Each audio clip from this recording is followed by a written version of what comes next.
Mela lawanuma gurbaan fuula baaldiidha huwaanuma inni haasa'u laalame. Gurbaan akka hangafa sareedatti fuula guddatu walabummaa keefiin ja'u kun ergamaan shayxaanotaa kun laala lammaa magarsaatiif baqatee biyyaa ba'ee jaabar. Mela la gurbaa taguuga dhawaa hammaate diqaalaa fuula Oromoodha. Mee fuula Oromoodha ni qaba gurbaan kun hoggaa kan laaltamme. Mela la. Mela la waanuma gurbaan kun jiru.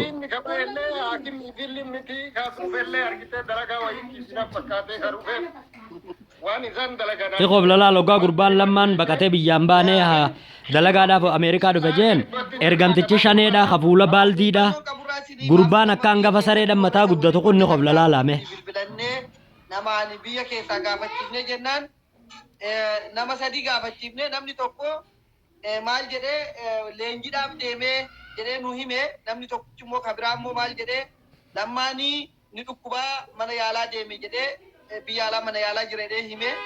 namni sadaffaa yeroo gaafannu lamaa yuunivarsiitii achitti mana barumsaatti wannoo jedhee mana barumsaatiif deemee akkas jedhee dubbatee jechuudha. Ati amma biyyatti deebi'aa jetta. Warri biyya keessaa isa waliin hojjetu akkas jedhu ati immoo haala jirtu kun isaan daran isaan caala us budicha fuula baaldiidha fuula udaan goote us fuula afuuftuu goote yaa ergamticha shalle us shane abonistu laal gurbaa kana laal gurbaa xaasaa kana laal shaytaan shanee fi shaytaan wajjin naasawinaa jee ani isinitti nimne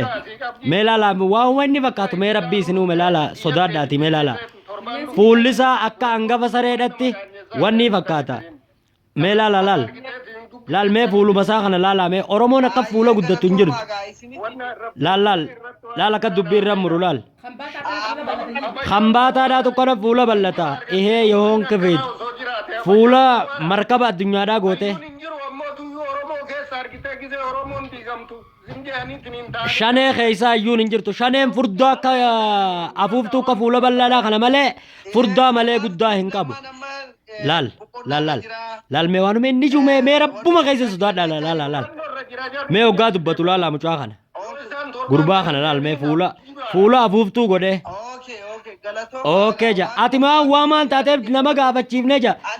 ati kophee lammaa magarsaadhaa xara guudhaafuu gaafachuun sirratti haraami